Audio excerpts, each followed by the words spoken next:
10 blindés, c'est un cadeau ou un empoisonnement. On n'a pas seulement besoin de ça. Et s'il faut attendre à la veille des élections pour nous présenter des cadeaux du colon, c'est la démonstration de force, c'est bien. C'est la défense, c'est bien. Mais un pays ne vit pas seulement que de ça. Arrêtez de nous montrer ces images parce que nous, on le considère comme une pure moquerie.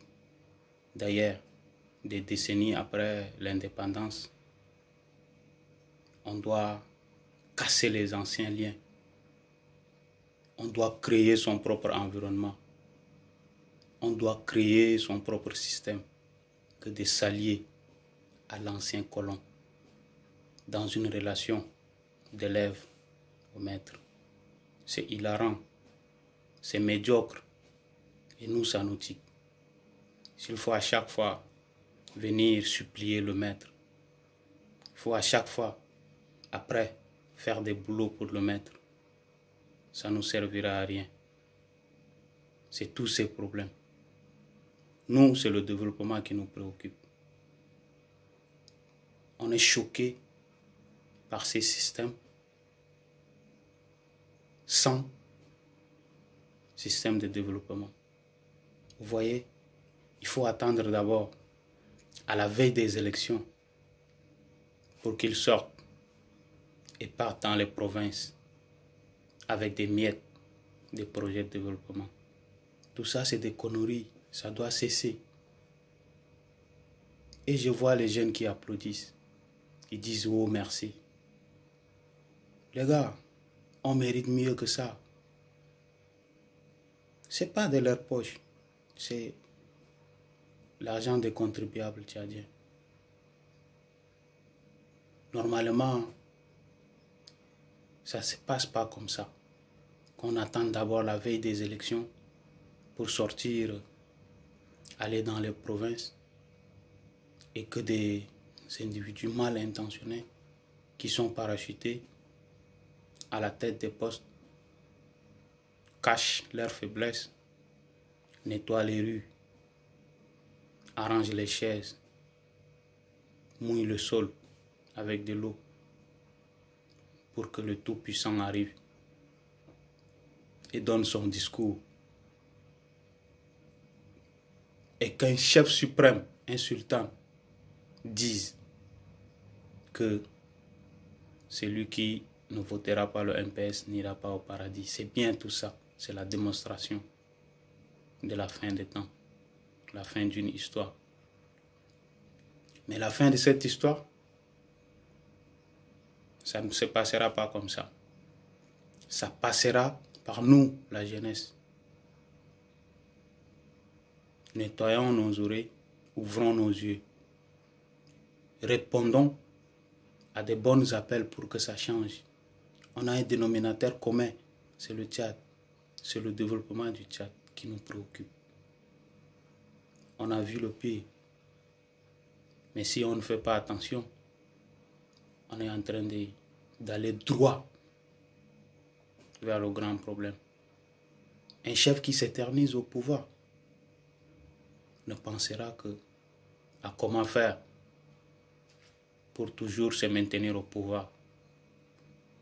Ça s'est fait, ça se voit partout. Au Cameroun, au Congo, en Guinée équatoriale, partout.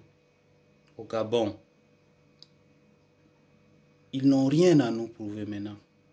Si vous ne faites pas quelque chose en 5-10 ans, vous ne pouvez plus faire de plus.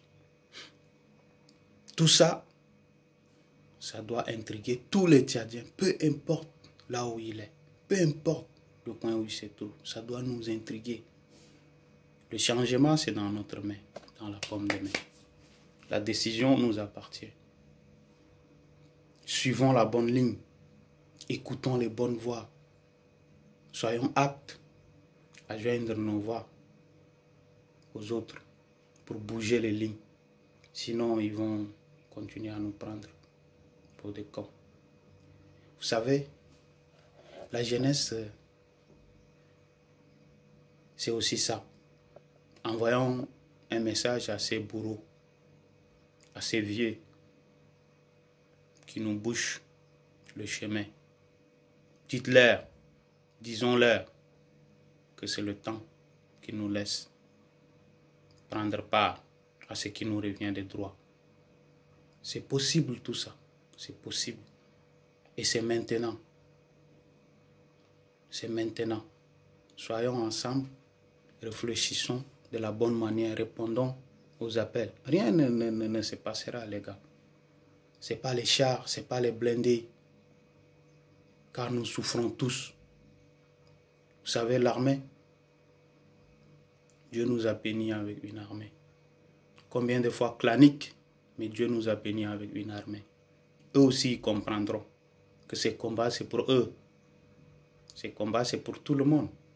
Nous, on n'est pas contre le régime. On n'est pas contre un individu. On est pour le développement. C'est parce qu'on parle pour le développement que les ennemis du développement doivent se retrouver face à nous.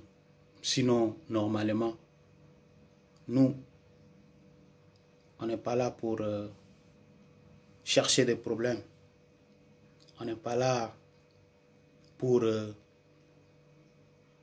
créer des ennuis. Mais quand on parle du développement, dans un pays comme le Tchad où ça ne marche pas, on est contraint de parler à un certain groupe qui se hisse comme des barrières contre le développement. C'est assez méthodique. C'est assez méthodique, raison pour laquelle aujourd'hui on se retrouve en train de critiquer un système qui ne marche pas. Parce qu'il y a le développement qui est là, qui nous concerne tous. Donc les jeunes, le développement c'est l'affaire de tout le monde. Nous en premier, parce que notre avenir nous appartient. Oublions les discours, oublions les tralala, c'est rien tout ça. Prenons notre mal en patience, ouvrons nos oreilles grandement, regardons de la bonne direction, agissons pour la bonne cause. Car on est né, on a trouvé un système. On ne connaît pas un autre régime. On est là-dedans. Ça va nous amener où? Si tu ne peux rien, si tu n'as pas pu faire quelque chose en 5-10 ans, comme je l'ai dit, tu ne peux rien faire. Après 30 ans. Merci.